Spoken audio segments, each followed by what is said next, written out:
Tvenkinys yra skritulio išpjovos, kurios kampas O lygus 90 laipsnių formos iš kranto taško A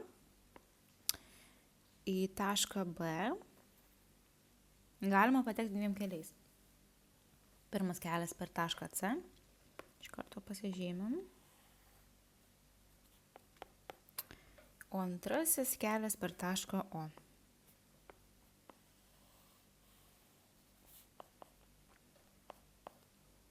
Yra žinoma, kad AO yra 100 metrų, BC 20 metrų. Kuris kelias yra trumpesnis? Atsakymą pagrįskite, skaičiuodami vietoj pi, imkite 3,14. Na tai dabar nieko negalvodami galim iš karto pasakyti, aha, tai čia turėtų būti 80 metrų. Kodėl? Dėl to, kad čia yra skritulio išpjovo, čia buvo skritulys. Tai koks čia yra spindulys, toks ir čia turėtų būti spindulys. Tai šitos truputėlį dabar nuimu. Dabar,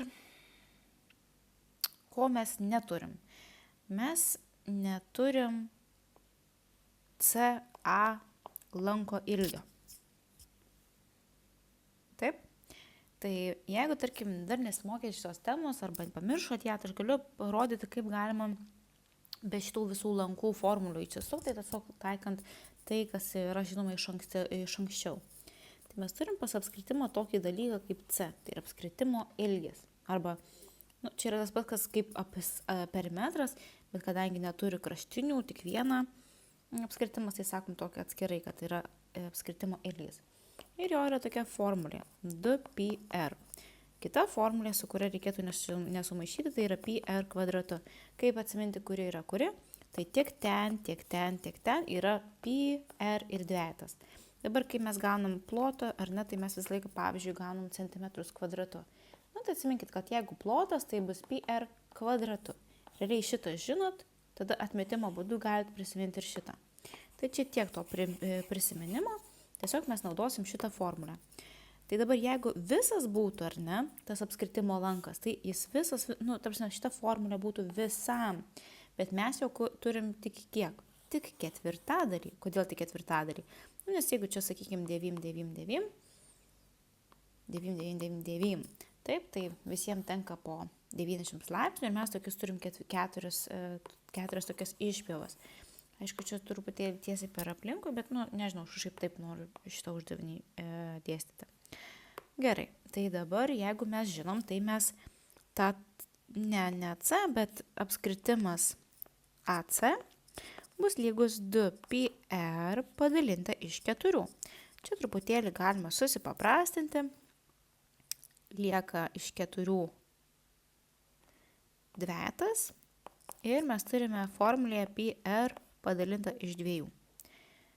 Dabar buvo pasakyta, kad imti reikėtų 3,14 vietoj pi, tai mes pratęsime. Aš tai norėčiau rašyti čia apytiksliai tokį, nors nežinau, kaip čia reikia daryti, bet rašau apytiksliai, kad gauname 3,14 kart r mūsų spindulys yra 100 ir viską reikėtų padalinti iš 2. Tai čia irgi vėl galime truputėlį pasiprastinti 100 ir dvejetą, abu dalinasi iš 2, čia gauname 50 ir dabar galiu parašyti 3,14 kart 50 yra 157 metrai. Mums buvo duota viskas metrai. Gerai, apsiskaičiavom. Tai dabar mes čia žinome, kad CA yra 157, tai paskaičiuosime bendrą kelią. Tai pirmas kelias yra 157, vadinasi šitą atkarpą, plus 20. Antras kelias yra 100 plus 80. Ir čia mes turim 180, o čia mes turėsim 177. Ir mes iš karto galim pasakyti, kad pirmas kelias yra trumpesnysis. Toliau 27.2. Apskaičiuokite tvenkinio plotą. Vėl lygiai tas pats. Ploto formulę aš jau jums sakiau, bus πr kvadratu. Tik mes dabar kiek turim jo? Ketvirtadalį. Tai imsime tą S išpjovos. πr kvadratu padalinta iš 4. Vietoj pi imsime 3,14, vietoj r, tai reiškia vietoj spindulio mes rašome 100 kvadratu, viską dalinsim iš 4. Ir gal taip ir padarykime. Tai aš tada suskaičiuosiu greitai 100 kart 100 kart 3,14 ir viską daliname iš 4. Atsakymas būtų 7850 ir būtinai rašom, kad kvadratiniais metrais gavom atsakymą. Viskas, tiek tos užduoties. Dabar, kodėl sakiau, kad taip galima spręsti, man taip kažkaip pasirodė lengviau. Bet jeigu jūs esate formulių frikai, ne frikai, gykai, čia gal geriau reikėtų sakyti, jums gal labai patinka taisyklės ir formulės, tai atsiminkit, kad, pavyzdžiui, tiek apskritimo lankas, sakykime, o čia buvo AC, galime skaičiuoti taip, kad yra PR, 2PR, reikėtų tada dalinti viską iš 360 ir padauginti iš 90. Kodėl? Nes tokiu būdu mes čia turime viso apskritimo ilgio formulę, padaliname iš 360 laipsnių, tokiu būdu gaudami tą vieną laipsnį. Tai reiškia, kokia dalis apskritimo lanko priklauso 1 laipsniu. Ir tada tą vieną mes padalinam iš 90 laipsnių, nes mes čia turim centrinį kampą lygų 90. Ir atitinkamai čia lygiai taip pat reikėtų viską dalinti iš 360 ir padauginti iš 90. Bet galite pabandyti ir tai padaryti ir 100% gausite patį.